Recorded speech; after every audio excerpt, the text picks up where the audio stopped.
मीरपुर नाम के शहर में तेजस अपनी पत्नी नीरू के साथ रहता था। पति पत्नी दोनों ही नौकरी करते थे।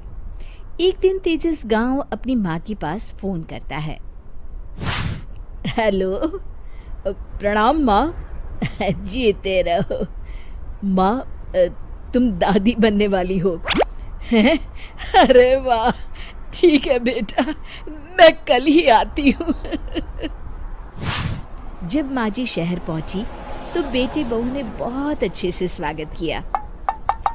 लीजिए माँ जी चाय। अरे गर्मा गर्म पकोड़े ले आओ माँ के लिए। नीरू रसोई में गई और 2 मिनट में ही पकोड़े ले आई। जी ये लीजिए। बहू जादू से बनाए हैं क्या?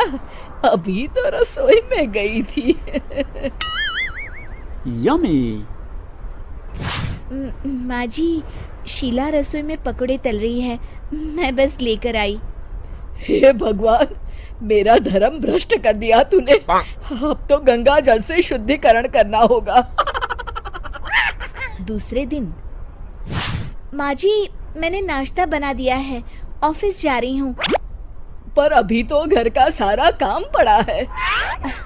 शीला आती ही होगी, झाड़ू पोछा बर्तन कपड़े वो सब कर लेगी। हमारे जमाने में घर का सारा काम हम ही करते थे। जी माँ जी, आप बहुत होशियार हैं, मैं घर ऑफिस दोनों नहीं संभाल पाती।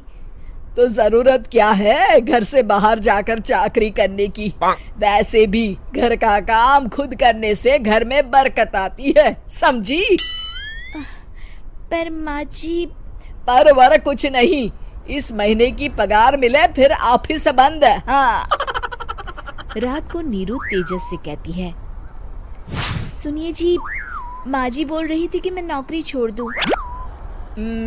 वैसे ठीक ही तो है, अभी तुम्हें आराम की जरूरत है। फिर भी आराम कहाँ, शीला को छुड़ाने के लिए बोल रही थी। तो अब 24 घंटे में इतना काम तो कर ही सकती हो। पर जॉब पसंद है मुझे, घर पर मन नहीं लगेगा। अगले दिन जब दोनों ऑफिस के लिए निकल रहे थे, मेरी तो कोई कीमत ही नहीं है इस घर में। माँ जी, आजकल महंगाई बहुत है, रहन सहन भी बदल गया है, दोनों नौकरी करते हैं तभी ठीक रहता है। अच्छा, तू कहना क्या चाहती है? मेरा बेटा तुझे बिठा के खिला नहीं सकता? तू ही इस घर का खर्च चला रही है, हैं? नहीं माँ जी, मेरा वो मतलब नहीं था। मतलब खूब समझती हूँ, ये बाल धूप में सफेद नहीं किए मैंने। हाँ। अब तो ये रोज का काम हो गया था। तेजस भी रोज की झिकझिक से परेशान हो गया था। एक दिन उसने कहा, नीरू, वैसे भी तुम्हें मैटरनिटी लीव मिलने वाली है, तो अभी से ही छुट्टी ले लो। पर क्या, मेरी सैलरी अच्छी खासी है। आखिर नीरू ने रिजाइन कर दिया। जब बच्चा हुआ तो घर में सब बहुत खुश हुए। कुछ दिनों बाद तेजस फाइल देख रहा था। क्या हुआ तेजस, कुछ परेशान लग रहे हो? अब हाँ, वो हमारी जितनी सेविंग्स थी वो तो हॉस्पिटल में और छठी के फंक्शन में खत्म हो गई है नीरू। और अभी वैसे मंदी चल रही है तो मैं बोल रही थी कल मुन्ना को हेपेटाइटिस का टीका लगवाना है। नीरू, क्या पोस्टपोन नहीं कर सकते? नहीं जी, बिल्कुल नहीं। अब तेजस को समझ में आ रहा था कि उससे गलती हुई है।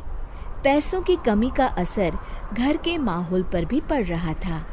अगले दिन, बेटा मेरा चश्मा और ये दवाइयाँ ले आना, पर्चा देते हुए माँ जी ने कहा। जी। तेजस, मुन्ना के लिए दूध का डिब्बा और डायपर भी ले आना, और ये किराने के सामान की लिस्ट है, इसे भी लाना है। तेजस गुस्से में लिस्ट मरोड़कर फेंकता है और चिल्लाता है, पैसे क्या पेड़ पर उगते हैं? ये ले आना, वो ले आना। अरे पर ये जरूरत का सामान ही है। वो गुस्से में बिना कुछ कहे ऑफिस चला गया। अरे अरे लंच तो ले जाइए। नीरू दौड़कर डिब्बा पकड़ाती है। एक दिन खाना खाने के बाद, नीरू, अब तो मुन्ना कुछ बड़ा हो गया, तो अब तुम वापस ज्वाइन कर लो ना जॉब। पर इस रिसेशन में जॉब मिलना बहुत मुश्किल है। ट्राई तो करो। फिर मुन्ना, माँ जी है ना, और एक फुल टाइम मेड भी लगा लेंगे। पर माँ जी, उन्हें तो पसंद नहीं। तभी माँ जी वहाँ आ जाती है और प्यार से नीरू के सर पर हाथ फेरते हुए बोलती है, अब मेरी समझ में आ गया बहू, पहले के और अब के समय में अंतर है। तुम काम शुरू करो, मुन्ना की जिम्मेदारी मेरी। मेरी प्यारी माँ जी, ये कहकर नीरू उनके गले लग गई। शिक्षा, परिवर्तन संसार का नियम है, हमें भी समय के साथ चलना चाहिए। उम्मीद है कि आपको हमारी ये कहानी पसंद आई होगी। कृपया हमारे चैनल को सब्सक्राइब करें और सभी अपडेट्स के लिए बेल आइकन जरूर क्लिक करें। और हाँ, वीडियो लाइक और शेयर करना मत भूलिएगा। Bye bye.